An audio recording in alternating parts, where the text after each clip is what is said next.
अस्सलाम वालेकुम, कैसे हैं आप सब। मेरा नाम है सहर अली। उर्दू स्टोरी चैनल सहर वॉइस में आप सबको खुशामदीद। हमारी वीडियोस आपको अच्छी लगे तो वीडियोस को लाइक करके चैनल को सब्सक्राइब कर दें और नई आने वाली वीडियोस के अपडेट के लिए बेल आइकन को भी प्रेस कर दें। आज मैं आपको एक ऐसी अनहोनी कहानी सुनाने जा रही हूँ जो आपको बहुत कुछ सोचने पर मजबूर कर देगी। ये कहानी है एक तलहा नामी लड़के की जो अपने घर वालों और खाला खालू के साथ शादी में ना जा सका और रास्ते में उनके घर वालों के साथ एक हादसा पेश आ गया। जब तलहा के वालिद ने तलहा को कॉल की, उस वक्त रात बहुत ज़्यादा हो गई थी और बारिश भी होने लगी।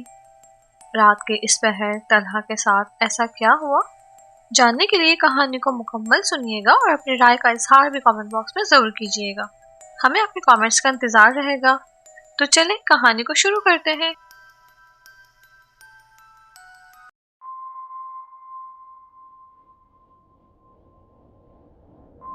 रात के 11 बज रहे थे और मैं ऐसे खराटे ले रहा था जैसे मैंने अपने सारे गधे घोड़े बेच दिए हों। मैं ख्वाबों में ना जाने किन जजीरों का सफर कर रहा था कि फोन की मुसलसल बजने वाली आवाज ने मुझे हिला कर रख दिया। मैं होश की दुनिया में वापस आ गया।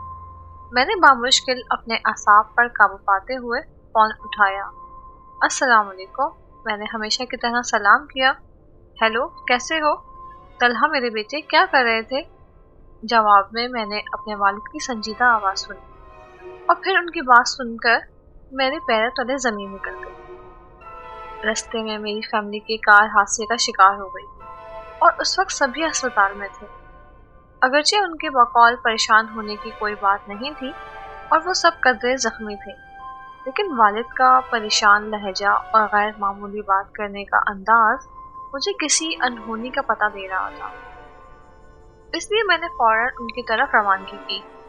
अगरचे उस वक्त वालिद मुझे सफ़र करने से मना कर रहे थे, लेकिन अब मेरे लिए रुकना नामुमकिन था। मेरे वालिदैन, खाला खालू और मेरी छोटी बहन सभी करीबी रिश्तेदारों की शादी में शिरकत के लिए आज शाम हैदराबाद के लिए रवाना हुए थे।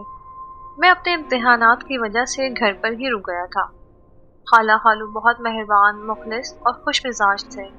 उनकी कोई औलाद ना थी, लेकिन इस कमी को अपनी जिंदगी का रोग बनाने के बजाय तकदीर का लिखा जानते हुए उससे समझौता कर लिया। उन्होंने मुझे और मेरी छोटी बहन गुड़िया को अपनी औलाद समझा और अपनी सारी मोहब्बत हम पर निछावर कर दी। नतीजे के तौर पर हम दोनों ने उनसे बहुत मोहब्बत करते थे। वालिद का फोन सुनकर मैं तैयार होकर फौरन चला गया। मैंने अपने वालिद से अस्पताल का पता लिया। तकरीबन 3 घंटे की मुसाफत। घर से निकला तो हल्की बूंदाबांदी शुरू हो चुकी थी। मैं कराची में रातों को जागता था, इसलिए एक तवील अरसे तक मुझे तन्हाई का एहसास नहीं हुआ। सड़कें रोशन थी और लोगों को चलते फिरते देखा जा सकता था। आधे घंटे बाद बूंदाबांदी ने तेज बारिश की शक्ल अख्तियार कर ली। अब तक मैं शहर से काफी दूर आ चुका था, इसलिए ट्रैफिक बहुत हल्की थी। अगरचे गाड़ी के वाइपर मुसलसल चल रहे थे, लेकिन तेज बारिश की वजह से बाहर धुंध छाई हुई थी। थोड़े फासले पर स्ट्रीट लैंप अपनी मध्यम रोशनी से अंधेरे को शिकस्त देने की नाकाम कोशिश कर रहे थे। सड़क के दोनों तरफ घने दरख्त थे। अगरचे मैं फितरत के एतबार से बहादुर और निडर था, लेकिन मैं तन्हाई और अंधेरे के खौफ से मगलूब था और मैं सफर के अख्ताम की दुआ कर रहा था। एक लम्हे के लिए बिजली चमकी तो सारा मंजर वाज़ेह हो गया। बड़े बड़े दरख्त तेज हवा से लड़ रहे थे और मुख्तलिफ शक्लें अख्तियार कर रहे थे। कभी कभी ऐसा लगता जैसे खूनख्वार चुड़ैलें मुझे अपने पास बुला रही हों। अचानक बिजली चमकी और मैंने देखा एक इंसानी ह्योला दूर सड़क के बीचों बीच खड़ा है और जोरों से हाथ हिलाकर रोकने की कोशिश कर रहा है। पहले मैंने सोचा कि ये कोई चोर है जो मुझे रोक कर लूटना चाहता है। फिर अचानक मेरे जहन में वो तमाम खौफनाक कहानियां आईं जो मैंने बचपन से सुनी थी, जिनमें आसेब तरह तरह की शक्ल इख्तियार कर कर मुसाफिरों को तंग करते हैं। सोचते ही मेरे रोंगटे खड़े हो गए। एक ख्याल ये था कि शायद रात के इस वक्त कोई ज़रूरतमंद मदद के लिए खड़ा हो। बहरहाल जब मैं वहां पहुंचा तो मेरे लिए अपनी आंखों पर यकीन करना मुश्किल हो गया कि वहां कोई इंसान तो क्या परिंदे का बच्चा भी नहीं है। मैंने हर तरफ गौर से देखा, लेकिन चारों तरफ तन्हाई और सुकून था। मैंने गाड़ी आगे बढ़ा दी। मैं अभी कुछ दूर ही पहुंचा था कि अचानक पीछे से किसी ने मेरे कंधे पर हाथ रखा। मेरी ऊपर की सांस ऊपर और नीचे की सांस नीचे रह गई और मेरा दिल तूफानी रफ्तार से धड़कने लगा। मैंने मुश्किल से पीछे मुड़कर देखा और मुझे अपनी रगों में खून जमता महसूस हुआ। पिछली सीट पर एक बहुत भयानक बालों से भरी मखलूक बैठी थी। पता नहीं क्या चीज थी।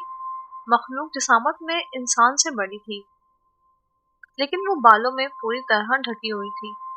सिर्फ उसकी खौफनाक सुर्ख आंखें और हाथों और पैरों के लंबे और खमीदा नाखून नजर आ रहे थे। वो बहुत गुस्से से अपने सुर्ख खौफनाक आंखों से मुझे ही घूरे जा रही थी। मेरी आंखें दहशत से फैली जा रही थी और दिल धड़क रहा था। मेरे सीने में सांस उखड़ने लगी और मेरे हाथ पांव कांपने लगे। हरकत करना नामुमकिन था। बड़ी मुश्किल से मैंने अपने हवास इकट्ठे किए और कुरानी आयात पढ़ने लगा और गाड़ी को तूफानी रफ्तार से आगे बढ़ा दिया। पिछली सीट खाली थी। मैंने पिछली सीट पर आईने में देखा और देखा कि वो मखलूक है ये चली गई। मैं अभी सुकून की सांस भी नहीं ले पाया था कि मुझे लगा जैसे गाड़ी का वजन आहिस्ता आहिस्ता बहुत ज्यादा हो रहा है और उसे चलाना नामुमकिन होता जा रहा था। मैं जिस कार को उड़ा रहा था, अब उस गाड़ी ने गधे की तरह जीने से भी इनकार कर दिया। मैं अभी 60 की तिहाई में था जब मैंने पीछे से एक खौफनाक हंसी सुनी। मैंने अपनी पूरी जिंदगी में ऐसी खौफनाक आवाज नहीं सुनी थी। मैंने मुड़कर देखा तो वही गैर इंसानी मखलूक दोबारा सीट पर बैठी हंस रही थी। उसकी टांगे इतनी लंबी थी कि वो गाड़ी की खिड़की से बाहर लटक कर सड़क पर पांव घसीट रहा था, इसलिए गाड़ी को आगे बढ़ना मुश्किल था। ये देखकर मेरी रीढ़ की हड्डी में खौफ की लहर दौड़ गई और मैंने कुरानी आयत और आयतुल कुर्सी की बुलंद आवाज से तिलावत शुरू कर दी। थोड़ी देर बाद गाड़ी हल्की हो गई और तेजी से चलने लगी। इसके बाद वक्तन फवक्तन ये तमाशा चलता रहा। कभी वो मेरे साथ वाली सीट पर, कभी पीछे और कभी सामने नजर आती। कभी वो हंसने लगती और कभी गुस्से से मुझे घूरने लगती। मैंने अपनी दुआएं जारी रखी और गाड़ी तेजी से दौड़ती चली गई। 1 घंटे में शहर के आसार नजर आने लगे और वो मखलूक अचानक गायब हो गई। मैंने अल्लाह का शुक्र अदा किया, मैं बगैर किसी नुकसान के पहुंच गया। मैं अस्पताल तक पहुंचा और फिर मैं चौंक गया। रात की तारीकी और मूसलाधार बारिश में खालू अस्पताल के गेट से बाहर खड़े नजर आए। मैंने ब्रेक पर पांव दबाया और खालू तेज तेज चलते हुए और फ्रंट सीट का दरवाजा खोलकर मेरे साथ बैठ गए। इतनी तेज बारिश में खड़े होने के बावजूद उनके कपड़े बहुत खुश्क थे। मैंने हैरत से पूछा कि वो यहाँ क्या कर रहे हैं, तो उन्होंने आहिस्ता से कहा, बस यहीं खड़े रहो बेटा। वो मुकम्मल तौर पर खोए खोए लगे। ये वो खालू थे जो बात करने के बहुत शौकीन थे और जोर जोर से हंसते थे, मगर उस वक्त बहुत खामोश थे। जब मैंने उनसे पूछा कि वो कैसे हैं, तो उन्होंने कहा, हाँ बेटा, सब ठीक है, तुम फिक्र ना करो। मैं तुमसे मिले बगैर नहीं जाना चाहता था, इसलिए रुक गया। मैं हैरान था कि वो कहाँ जा रहे हैं, लेकिन उनकी हालत देखकर मैंने मजीद कोई सवाल करना मुनासिब ना समझा। मुझे लगा कि इस हादसे ने उनके हवास को मुतासिर कर दिया है। मुझे खुद भी अस्पताल के अंदर जाने की जल्दी थी, इसलिए चुप रहा। गाड़ी चलाने लगा। जब मैं गाड़ी से नीचे उतरा और पीछे मुड़ा तो मैंने देखा कि मेरे साथ वाली सीट खाली थी। मैं अस्पताल पहुंचा तो देखा मेरे वालिद मेरे सामने इंतहाई गमगीन हालत में खड़े हैं और मुझे खामोशी और तेजी से वार्ड में ले आए। वार्ड का मंजर देखकर मैं हैरान रह गया। मेरे सामने बेड पर खालू की लाश पड़ी थी, जो रोड एक्सीडेंट में मौके पर ही दम तोड़ गए थे। मेरी अम्मी और खाला मुझे मिलने आई और मुझे गले लगाकर रो पड़ी। मैं हैरानी से खड़ा सोच रहा था कि मेरे साथ गाड़ी में कौन था। अगर हादसे के वक्त खालू फौत हो गए थे, क्या वाकई उनकी मोहब्बत इतनी शदीद थी कि वो मुझसे मिले बगैर जाने से गुरेजा थे। یہ وہ معمہ ہے جو میں کبھی حل نہ کر سکا، اور وہ مخلوق جو مجھے تمام راستے ڈراتی رہی، اس کے بارے میں آج بھی سوچتا ہوں تو رونگٹے کھڑے ہو جاتے ہیں۔ گائز، آپ کو ہماری سٹوری کیسی لگی کامنٹ باکس میں ضرور بتائیے گا، لائک اور سبسکرائب کر دیے گا۔ اپنا بہت خیال رکھیے گا، ہمیں دعا میں یاد رکھیے گا۔ اللہ حافظ۔